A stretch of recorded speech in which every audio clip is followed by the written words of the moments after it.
It was so terribly cold. Snow was falling, and it was almost dark. Evening came on, the last evening of the year. In the cold and gloom, a poor little girl, bareheaded and barefoot, was walking through the streets. Right, of course, when she had left her house, she'd had slippers on, but what good had they been? They were very big slippers, way too big for her, for they belonged to her mother. The little girl had lost them running across the road, where two carriages had rattled by terribly fast. Very one slipper she'd not been able to find again, and a boy had run off with the other, saying he could use it very well as a cradle someday when he had children of his own. And so, the little girl walked on her naked feet, which were quite red and blue with the cold. In an old apron, she carried several packages of matches, and she held a box of them in her hand.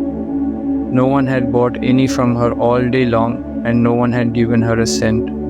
Shivering with cold and hunger, she crept along, a picture of misery, poor little girl. The snowflakes fell on her long fair hair, which hung in pretty curls over her neck. In all the windows lights were shining, and there was a wonderful smell of roast horse, for it was New Year's Eve. Yes, she thought of that. In a corner formed by two houses, one of which projected farther out into the street than the other, she sat down and drew up her little feet under her. She was getting colder and colder, but did not dare to go home, for she had sold no matches nor earned a single cent, and her father would surely beat her. Besides, it was cold at home, for they had nothing over them but a roof through which the wind whistled, even though the biggest cracks had been stuffed with straw and rags. Her hands were almost dead with cold. Oh, how much one little match might warm her! If she could only take one from the box and rub it against the wall and warm her hands. She drew one out. Ah, Rajraj! How it sputtered and burned! It made a warm, bright flame like a little candle as she held her hands over it, but it gave a strange light. It really seemed to the little girl as if she was sitting before a great iron stove with shining brass knobs and a brass cover. How wonderfully the fire burned! How comfortable it was! The youngster stretched out her feet to warm them too. Then the little flame went out. The stove vanished, and she had only the remains of the burnt match in her hand. She struck another match against the wall. It burned brightly, and when the light fell upon the wall, it became transparent like a thin veil, and she could see through it into a room. On the table, a snow-white cloth was spread, and on it stood a shining dinner service. The roast goose steamed gloriously, stuffed with apples and prunes. And what was still better, the goose jumped down from the dish and waddled along the floor with a knife and fork in its breast, right over to the little girl. Then the match went out, and she could see only the thick cold wall. She lighted another match. Then she was sitting under the most beautiful Christmas tree. It was much larger and much more beautiful than the one she had seen last Christmas through the glass door at the rich merchant's home. Thousands of candles burned on the green branches, and colored pictures like those in the print shops looked down at her. The little girl reached both her hands toward them.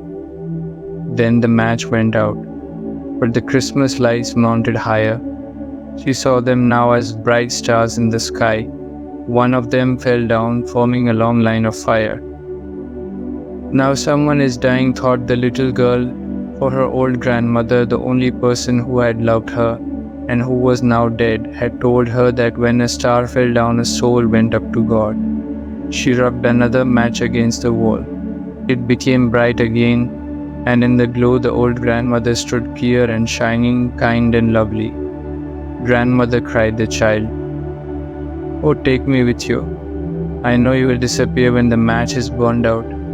You will vanish like the warm stove, the wonderful roast goose, and the beautiful big Christmas tree." And she quickly struck the whole bundle of matches, for she wished to keep her grandmother with her. And the matches burned with such a glow that it became brighter than daylight. Grandmother had never been so grand and beautiful. She took the little girl in her arms, and both of them flew in brightness and joy above the earth very high, and up there was neither cold nor hunger nor fear. They were with God. But in the corner, leaning against the wall, sat the little girl with red cheeks and smiling mouth, frozen to death on the last evening of the old year. The New Year's sun rose upon a little pathetic figure. The child sat there stiff and cold, holding the matches, of which one bundle was almost burned. She wanted to warm herself, the people said. No one imagined what beautiful things she had seen and how happily she had gone with her old grandmother into the bright new year.